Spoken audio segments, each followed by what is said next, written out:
Welcome to Building Better Businesses. I'm Kristen Dees, founder of Catalyst Consulting, an agency that helps small businesses and entrepreneurs start, grow, and level up their businesses. This podcast will bring you interviews with experts in all things business related. Have questions for a business attorney? We've got answers. How about your health insurance? Got you covered there too. New episodes coming your way every week. Find us on the podcasting platform of your choice.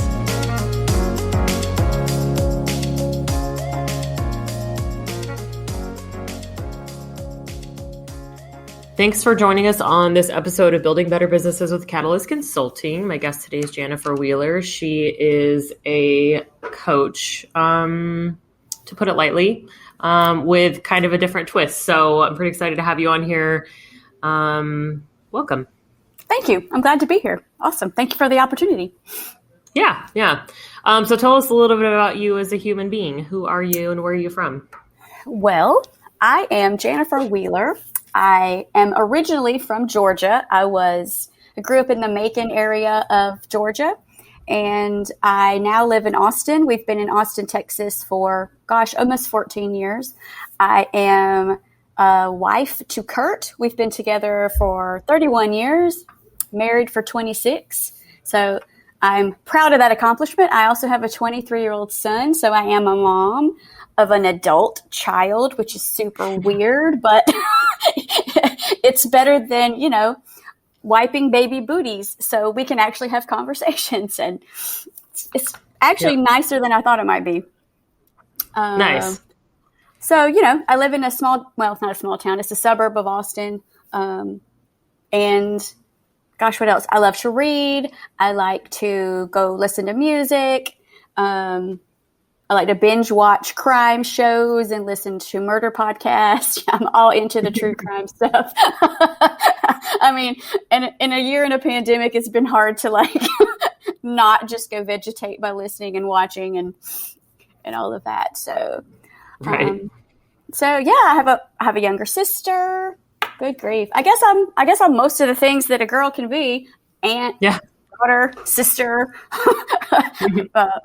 I don't know. There's probably more that I'm unaware of, but I like to go camping. I don't know. I guess I just like to I'm introverted, which you won't necessarily believe by this podcast because I like to talk and I like to be chatty. But when I'm done with that, I like to go, sit around and watch true crime shows.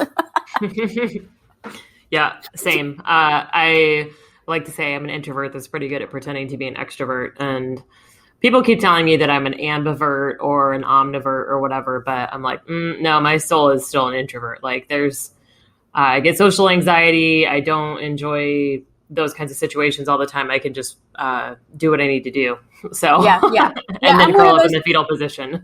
Exactly. Yeah. I'm one of those people. I'm totally an introvert too. And people don't believe it because when I was growing up, my dad was a pastor. And so my whole family would have to go stand at the back door of the church and shake hands with people and talk to them and stuff. And, I never wanted to do that, but I had to. I had to force myself past it.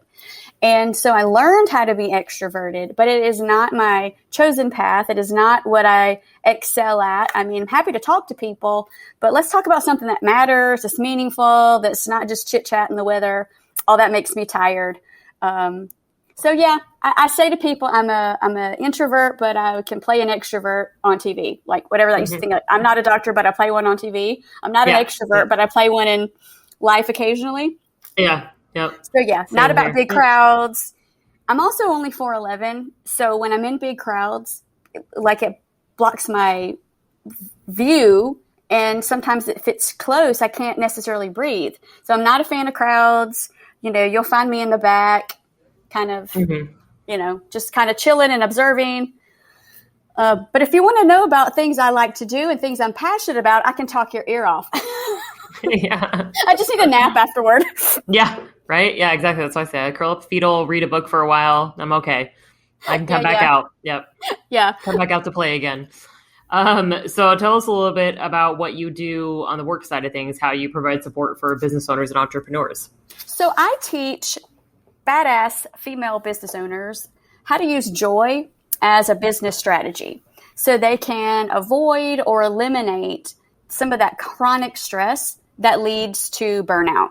So I'm all about helping people move from overworked to overjoyed, right? Because as business owners, we are not taught how to be entrepreneurs. Like, I never got any kind of training. It was never even a thing that was ever talked about, as far as like having your own business, being an entrepreneur. There's so much to figure out that it's very easy to lose your mind and not know where to focus, not know where to put your energy, or feel like you're doing so many things that it is like that proverbial hamster wheel, like you're just kind of stuck and you don't know what to do. So I guess 2 years ago, I participated in a program called the Joy Money Matrix. And it's kind of like it's almost like Marie Kondo for your tasks and activities, where you just dump it all out and analyze it and figure out what brings you joy, what doesn't. And it was really life-changing for me. So I became a licensed facilitator, and I've integrated it into the other trainings and e-learnings that I put together. And basically, it's my foundational program. So it just really helps people kind of get clear on where they want to focus their attention, what are their strengths, their areas of genius. So that's what I do for people. And it's all e-learning. So it meets you where you are. That's the other thing I found that was frustrating. You might want to know this one thing, but you've got to get into a program. You've got to get into this 6-month program or this long thing. And I know those have tons of value. And I've received value from programs like that. But I really want to give something that meets people where they are, that allows them to have more control of their learning and when and where and how. And it's not all some hours and hours and hours on watching videos and things like that. So I've really redesigned everything so it's more streamlined, easier to access, more about meeting your own needs where you are. So that's basically how I do things. Nice. So do you do any one-on-one coaching and stuff, or is it just all like mostly the e-learning stuff? It's predominantly e-learning. I do provide within the e-learning opportunity to schedule like a master hive. We call it a master hive session. So you can join a group of people who are doing your same course and ask questions, kind of use it to brainstorm ideas, get feedback on things you might be working on. And then, of course, if you wanted to book time with me individually, you can. But one of the things that frustrated me about some programs is that I didn't always have time for the group call. It wasn't, it's on a Friday at noon. Well, okay, I already have something, and I could never make it. So I decided to offer group calls and individual calls that you can schedule when it works for you. Like, here's some time slots, pick one. Because it's annoying, it's frustrating. It's like you can't get everything out of it that you want because you have to adapt yourself to the program. And I would rather create a program that people can kind of adapt to themselves. I don't know, I hope that makes sense. Yeah. Yeah, no, I like that. Because, even for me, like I'm kind of working on some stuff too and just outlining just for myself, like, hey, when am I going to do these things? When am I going to have the calls? I'm like, oh, God, it's another like weekly commitment kind of situation. So that's kind of cool that the flexibility is a cool option. Yeah, so there's no weekly commitment, right? I will offer these Master Hive sessions 3 or 4 times, but probably once. Well, we offer about once a week. So pick one. And if you get on there and you say, gosh, I really want to do this, but this doesn't work, I might schedule one just for you and invite other people and we can have a group. I just like it to be flexible and easier because I think it's important. Not that other people's programs aren't important. I don't want to imply that. This has been so life-changing for me that I want people to have that same opportunity without it being a colossal pain in the butt and one more thing.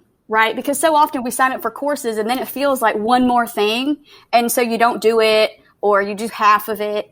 And I really want to make a product and a service that is just easier to access when it's convenient for you.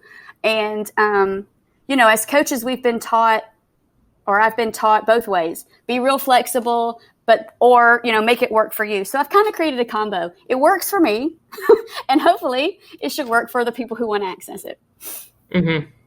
Yeah, no, that's good. That's how I do mine. I'm like, well, this is how my brain works. And because some people like it and some people don't. That's fine. And that's okay, right? Because I think as business owners, part of the joy is creating our own schedules, our own flexibility, the way we want to be. That's why we left these structured, stiff, corporate. I mean, I was a teacher. You talk about structure. You can't even go to the bathroom when you have to go to the bathroom. So, you know, I just wanted to create something that was just a little bit more, had a little more flow for people. And it wasn't so, if you don't do this, you will fail. Because that's BS.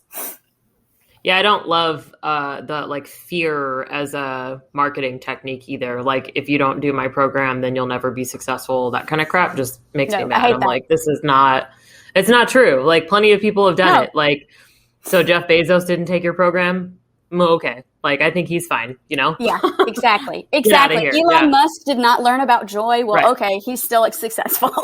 I mean, if that's how you define success. If that's how you define it. Yeah, he's a flabbergillionaire. So fine. Which is exactly. So yeah, I just want to help people, like, you know, change their mindset and break away from some of the, I'm just going to say, screwed up advice that we have gotten from society about not only how we need to be in the world as women, but how we need to be in the world as female entrepreneurs. We're not men. We don't think like that. We don't have to accept that kind of more male dominated energy, right? In marketing and sales and how we run our businesses. It's okay to be exactly who you are. Mm-hmm. And that is far more joyful than trying to spend time being someone else. Yeah, for sure. So you touched on it a little bit, but what was your background? You said you were a teacher. So how did you end up here from there? So I was a teacher. In fact, I've had an interesting career journey. I started out, got a degree in teaching.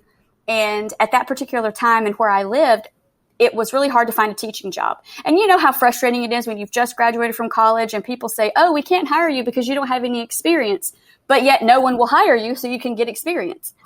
And that was where I found myself in the teaching field. It was just oversaturated with new graduates and young teachers. So I just could never seem to get a break no matter what I did. And I took a job in an office and began managing a commercial office property.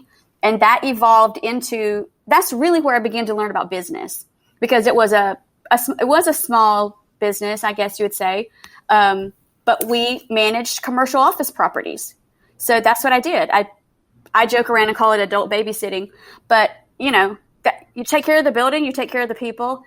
And once I had a kid, that 24/7 job, like, you know, if something happens, a fire alarm goes off, they're going to call you. I couldn't do that. Not with a baby. I can't leave in the middle of the night to go to the building.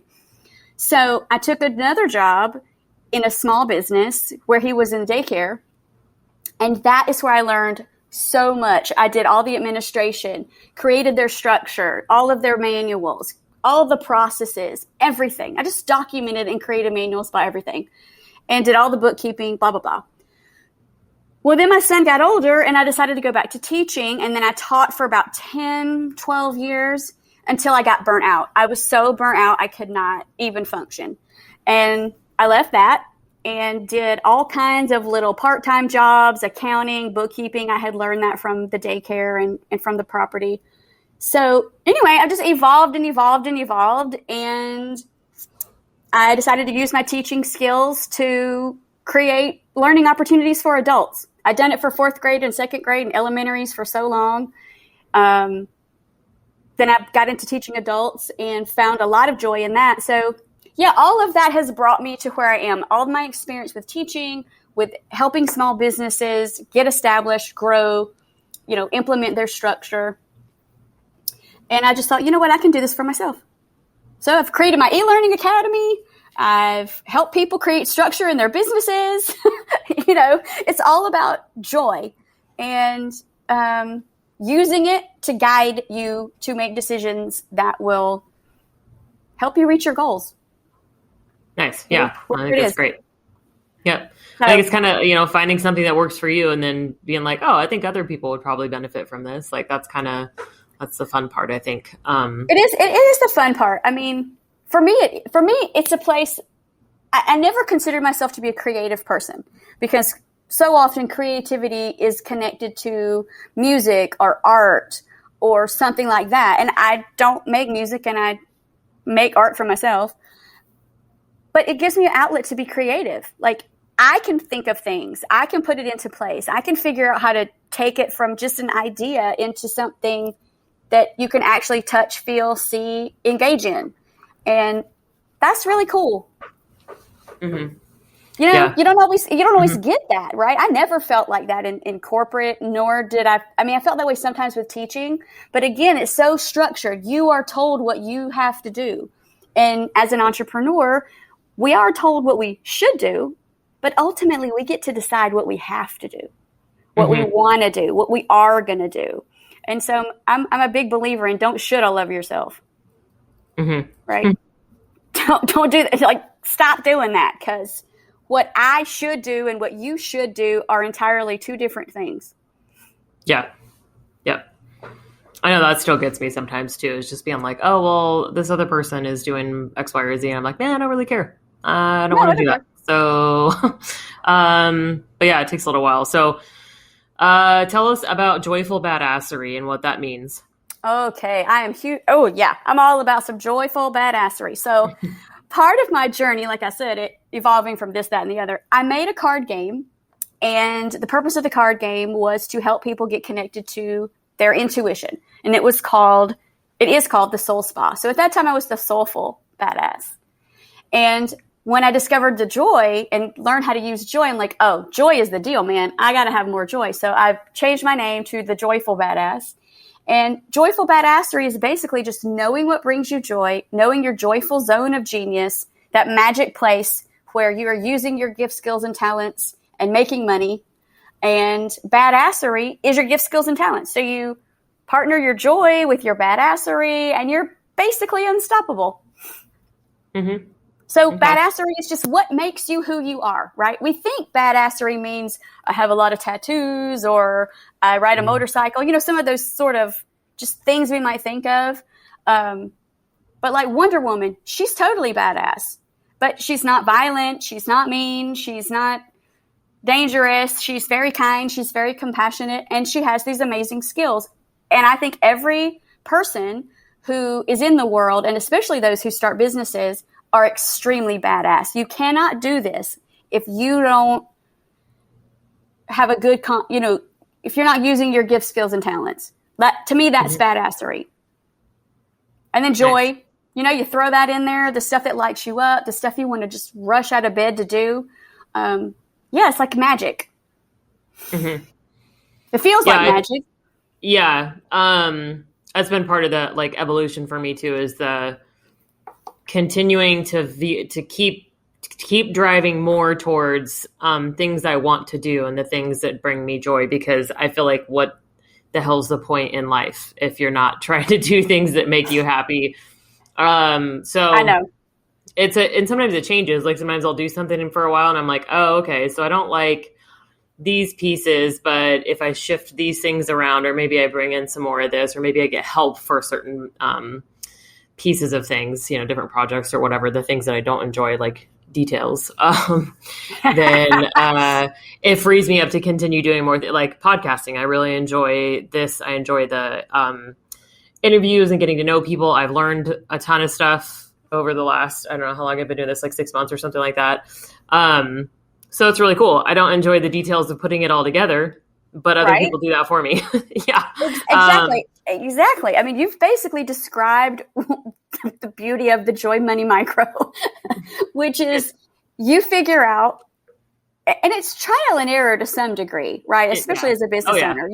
When I first started, I did everything because I didn't have a whole lot of money to invest. And so I just was like trying to DIY everything. I'm a teacher. I can learn stuff. Just because I can doesn't mean I want to, nor should I. Because to be an expert takes a long time. I can learn all day long about marketing, but I'm never going to be an expert. I got to hire an expert. But you figure this out. You just kind of have to start kind of figuring it out and trying things, and I think that's how joy becomes a business strategy, right? You know where your zone of genius is. So just using your example, if you discover that you really enjoy podcasting, but you don't love the details, you farm that out, right? Or if you or you figure out how to do it in a way that is more joyful if it's not possible to farm it out, right? We say, oh, farm it out. But, for some people, maybe that's not quite where they are. They were not quite ready to farm it out. And there's a lot of reasons for that. It could be financial. It could just be, it's difficult to let control go. That's something that I struggled with, just asking for help and trusting that other people could see my vision. But what I learned is I have to really be able to articulate what I need, and I have to do better at explaining things and documenting it, creating those processes and structure that I can then hand over to someone and say, yeah, we need to do it like this. So that's kind of how I came about it. I do this process, and I found all these things that I didn't like to do. And so I wasn't doing them. I was either doing them poorly or not doing them at all. And some of them were necessary to move my business forward. Or I would find myself working on my website for 3 or 4 hours, which means I can't write curriculum, right? So if you're all dug down into the details, you can't be interviewing people on podcasts, right? You're not doing what makes you joyful, nor are you really growing your business if you're stuck in all the details, when really it would be better for you financially and joyfully to be doing the podcast. And you can't farm that out necessarily. That's like me with the curriculum. I can't farm it out. I can't farm out curriculum writing. I mean, I guess I could, but I don't, because it's in my head. I have to be the one to put it down. So I shouldn't spend hours on my own website. I can farm that out so then I can focus on the curriculum pieces or whatever it is. Okay. So that's how I use joy as a business strategy. I use it to determine what I'm going to get involved in, because part of what we have to deal with is that whole hustle and grind mentality. And it's hard to break out of it, right? Because that's how that's what we're told to do. It's all embedded in our subconscious. Yeah, it's and that's especially like you were kind of talking about earlier too, is the things that everyone else does. And it's such a huge part of entrepreneur culture, have multiple lines of income, multiple sources, whatever, that. It's just you don't have to do that. You can do things that you enjoy and that bring you passion and that you're good at and the world appreciates. It's you don't have to work 80 hours a week or 100 hours a week for 3 years to do whatever I don't know. You know what I mean? There's different ways to do it that it's too much. And I think people get discouraged. Well, yeah, because, the whole definition of hustle is kind of taking advantage of every opportunity, right? It's everything that's out there, you got to do it. It's busy movement. It's hustle actually is forceful acts of persuasion almost. Hustle is oh, there's no air to breathe. And grinding, good grief, the definition of grinding is breaking something into a powder. I did not start a business to become powder-like, right? I don't want you just to me out into the world. I want to be solid. So, yeah, that whole hustle and grind thing, it's just,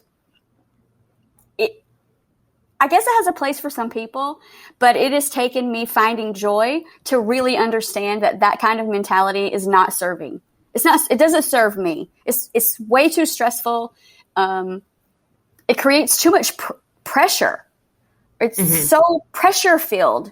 And that's not why I started a business. I was already in a really high pressured, high stakes environment when I was teaching. So who wants more pressure and more frustration? And I don't know. I just feel I started a business to be in control of my own life, to have freedom. And it makes no sense for me to put myself back into a cage. It makes no sense to me. Yeah. And I think, like you were saying too, some people are into that. They enjoy that. They get energy from it. And by all means, then go to town, Exactly. That's the whole, the difference is. But the people who don't feel that way don't have to, and you're not defective. There's nothing wrong with you because you're not why am I not working 100 hours a week? Right. It's There's okay. Nothing. Yeah. No, nothing wrong with you. Now, I haven't quite gotten myself down to the 4-hour work week, but yeah. I do. Yeah. I do probably work just 3 days a week. I try not to have too much on Monday, and I try not to have anything on Friday that's work related. But that just means I do have to focus, and I do have to be organized and efficient Tuesday through Thursday. But I'm still not going to hustle, and I'm still not going to grind. I'm still going to go with grace and know that I'm going to get as much done as I can. And some days there's going to be a lot done. And some days I might just decide I'm going to watch Netflix, and that's just what it's going to be. And I've had to work really hard in this pandemic to get more comfortable with that concept, right? Like, it's okay if I don't kill myself in a day. It's okay if I don't sit down for 5 hours and write nothing but articles. It's okay. And so, yeah, I just want other people to understand and feel like they can be who they are in their businesses, and not just like their authentic self, like when they're meeting with clients and things, but what is your best work style? I don't work well in the morning. I don't schedule things early in the morning. I'm much more productive from like 1 to 4 in the afternoon. Super productive from about 1 to 4, because it takes me a long time to wake up. I don't want to talk to people first thing. I've kind of got to get into the world. And so that's what I've learned. So I don't get too mad unless it's 1 o'clock or 4 o'clock and I've done nothing. Yeah. All I've done all day was like sit in the tub and listen to podcasts. Yeah. But if that's what's happening before about noon, I'm okay with it. But Yeah, that's funny. Do you think there's a difference between joy and happiness? Absolutely. Because joy is internal.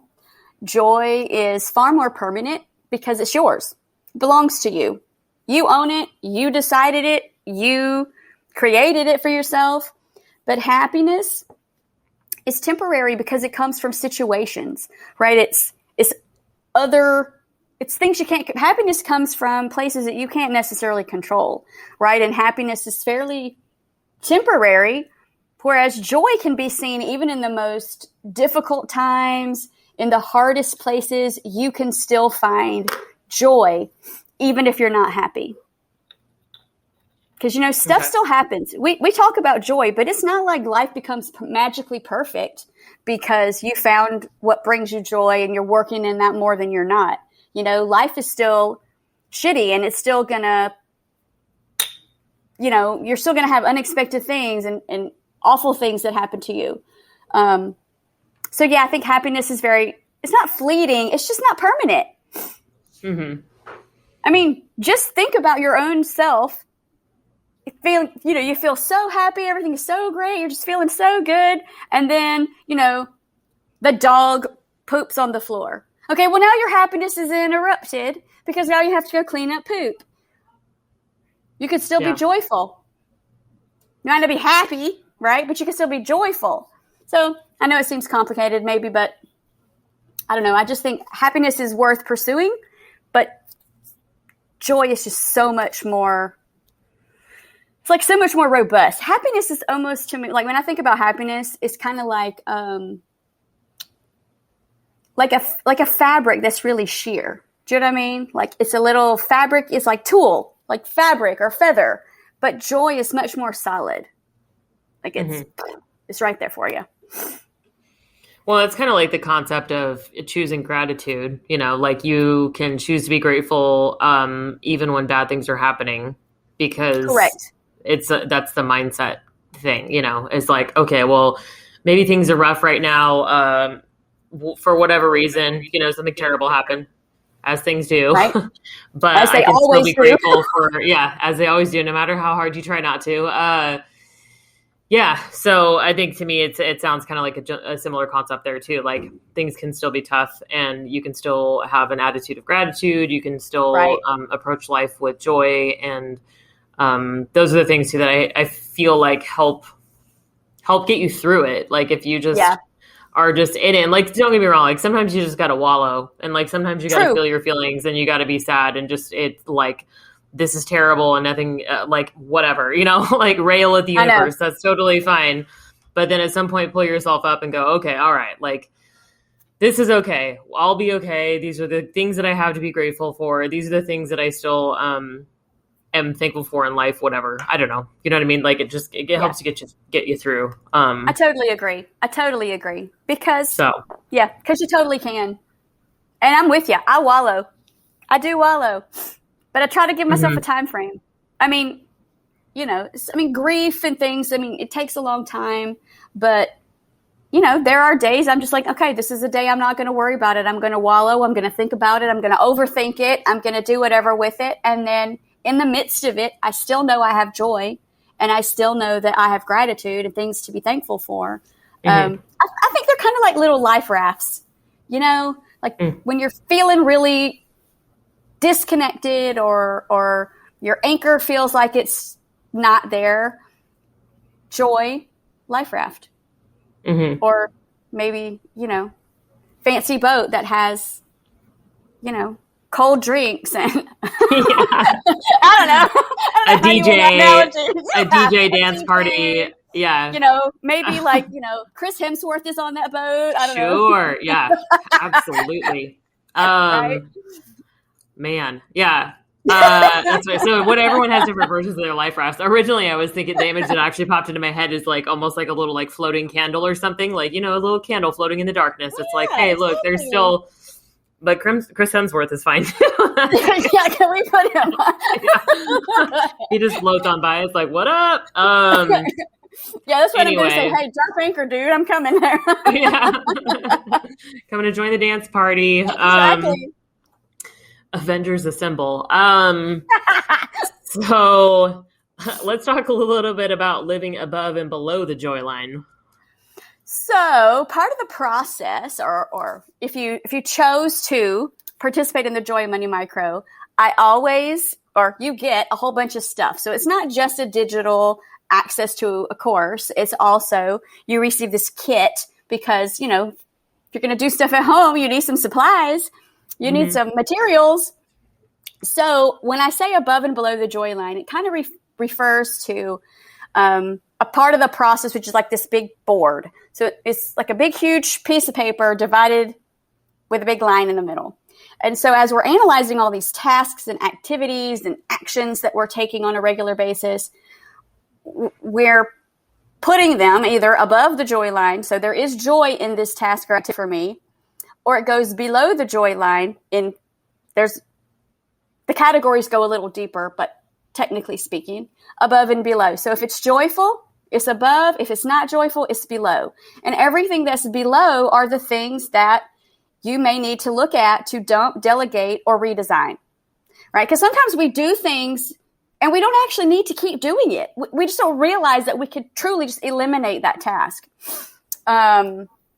Or we dump it, right? That was dump. Delegate it.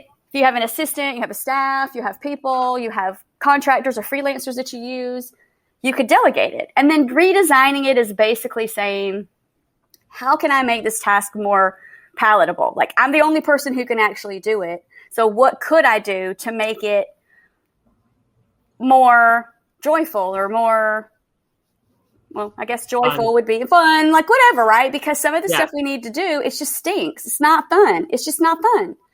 But it has to be done. And sometimes it has to be done by you as the business owner. And that's how we redesign. And we just look at different ways to create schedules or create to-do lists or to-done lists or however you like to organize your days and activities. But in the kit, you get a bonus, which is called the Rituals and Rewards Workbook. And that bonus workbook does help you redesign those tasks. So it's kind of a way to put some ritual around it, kind of just creating a process for yourself when you know you need to get into a task that may not be joyful. And then absolutely reward yourself, right? We've talked about a lot of things that we like to do. So some days I give myself grace and I just do whatever. And then other days I'm like, okay, I got to get this done. So when I'm finished, I'm going to go binge watch a crime show for an hour, right? That was my reward. And it's really that. It really is simple. It just takes, like all things, if it's different, it just takes a little commitment to begin to incorporate it and make it part of your regular routine. And then once you do, it's just kind of like, oh, that feels pretty good. I want to do that more. Mm-hmm. Yeah. That makes sense to me. Because, stuff is unavoidable. When I talk about joy, I think people sometimes think I just mean that life is going to be, a cartoon. I don't know. I don't even know what analogy I want to use. But like just a constantly happy walk through the park. And that's not true. Life still happens. There are things we still must attend to that may not be joyful. I mean, as I said, if my dog poops on the floor, I can't just leave it there. Just because it ain't joyful doesn't mean I leave it there. So, that's just what I just feel like that's needed. Yeah, I sometimes help with like the systems and processes side of things too, where it's like, what are the things that you're doing that are repeatable, that we can find some automations in, that we could reduce some steps to, like you said, all those little things that you do that you don't realize you're repeating over and over again, or that you could just get rid of entirely. It's like, oh, if we just did this or tweaked this one piece of this, process over here, then we can take out all the manual steps, or we can just reduce some of the pieces to the puzzle. So, yeah. Well, and in a lot of small businesses, even, one of my clients, she had a large staff. I mean, she had about 20 people working for her, but they didn't have stuff documented. They didn't have, like processes that were documented or procedures that were written down. And even if you're a solo, having stuff written down, knowing, for an example, like your client onboarding journey, do you have that written down? Do you have a process? Do you have a step-by-step way that you do that?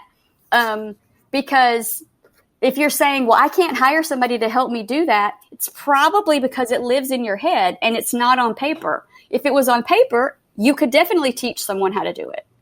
Yeah. Right? And so that's one of the reasons why I love process and structure. And it's such a natural follow-up from doing the Joy Money Micro. You kind of get a feel for everything you're doing. And now what do you want to do with it? Right? Mm-hmm. This is all I'm doing. Now what am I going to do with it? Are you running your business, or is your business running you? And how do you want to make adjustments? Because wow, so many people I've worked with, they have nothing in writing. Mm-hmm. Which also means when you're going from solopreneur to something else. And like I come across that with probably pretty much every client too, where it's like, if you want to hire someone, you have to have it written down, because otherwise you're not saving yourself any time and effort, and they're going to lose their marbles, because you're just going to be literally telling them what to do every single minute of every single day, because until they figure it out eventually, right? Like some people can figure it out. Some people's brains work like that, and they can make that successful, but a lot of people can't. And so I'm like, you're just going to drive yourself crazy, and then you're never going to know why it didn't work out. Right. Which is part of my story. Like, I hired this girl to be a VA. This has been few years ago, but I didn't know what I needed her to do. So I would give her stupid things. And after a while, I was like, I'm not utilizing her. She cannot feel like she's valued. I don't even know what to tell her to do.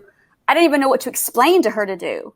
And so that fizzled out, and it just didn't really work. And I was back to square one, doing everything again. But once I did that JMM a couple years ago with a coach, it was like light bulbs went off. Oh, these are all the things I need her to do.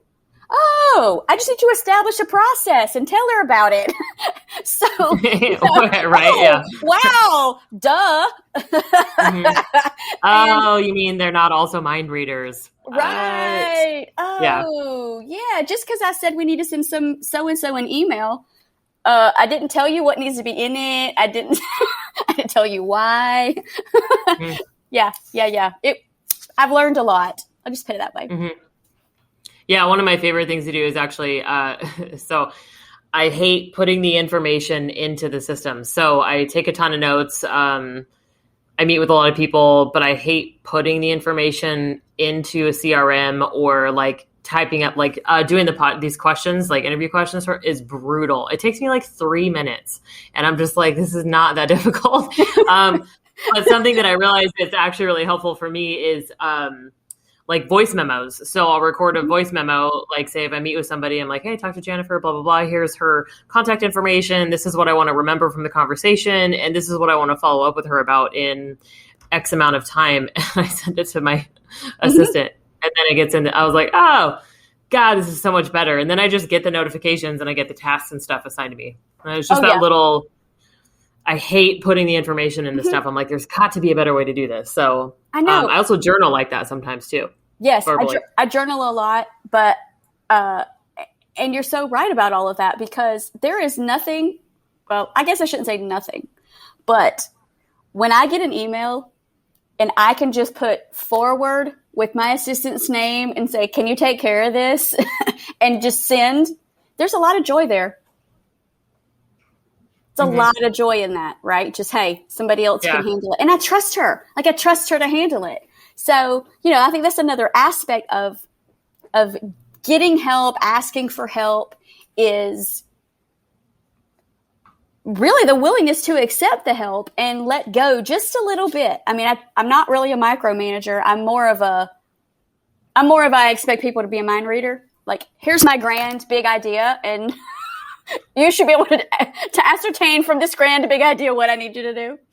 But it took me a while to figure out, can I trust someone? Can I really give this to them? And yeah, you really can.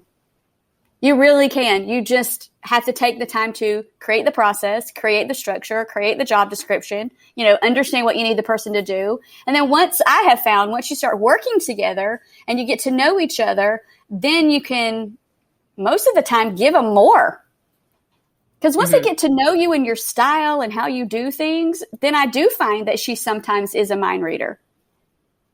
Yeah. Because she gets me, right? She gets me. And now she's like, oh, this came through. I already took care of it because I knew you were going to forward it to me anyway. Like, oh my God. Whoa, that's a lot of joy, girl. So thanks a lot. Yeah. You're the best. Like, thank you so much. But yeah, it does. It takes work and it takes communication. Like, you have to spend the time up front and like communicate it clearly and follow up and have the accountability. Cause that's the other thing too. Like, I've had some clients where we'll get an employee going for them. And then I'm like, what is the deal? And then it turns out they're not doing their job, but then they're also not holding them accountable to it. So I'm like, you have to hold them accountable, whether it's good, bad, or otherwise, or even if it's just a quick, like, hey, I noticed this happened. It seems a little weird. Like, I thought we talked about this happening instead, or whatever it is. And they're like, oh yeah, oops, I misunderstood. Or, oh, oops, I won't do it again. Right. Coming from a teaching background, we would often say you have to, and I think this is not like just teaching, but just in general, you have to inspect what you expect. Yeah. So if you've communicated your expectations, you still need to check in. You need to check on it. You need to make sure, we have a meeting. We have a quick check-in call every 2 weeks. We do most of our stuff by, like an app, where we put the tasks in and kind of check in with them and the progress and all that. And, email and all that too. But that bi-weekly call is where we really talk about what we've got going on. What does she still need from me? Is there anything I'm doing that's preventing her from moving forward, and so forth? And sometimes it's me, right? And sometimes it's me. I haven't gotten to that yet, or I wasn't clear. I didn't explain it enough for her to actually do it.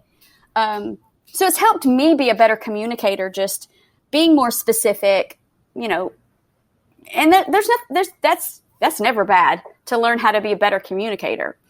Yeah. There's always value there. Yep. I mean, just in real life also.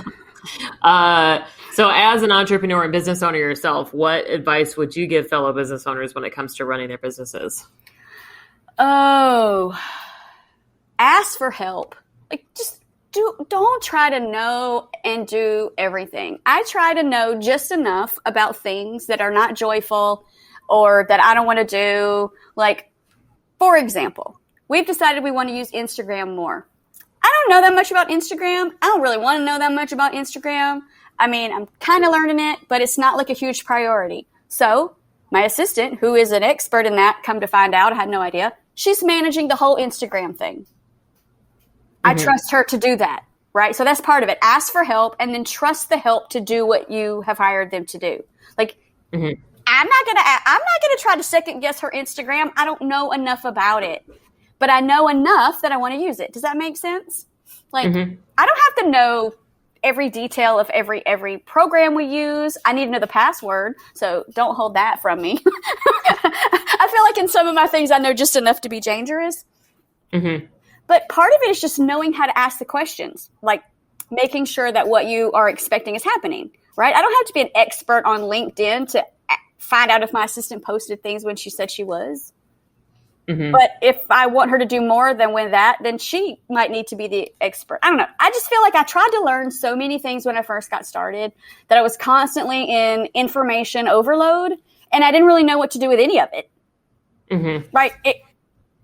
And it was undermining, because if you're consider yourself a basically smart person, which I think we all are, especially if we're starting to be entrepreneurs, it makes you feel stupid. So ask for help so you don't have to feel stupid. I mean, that seems backwards, right? If you ask for help, you're like saying I'm stupid, but that's not true.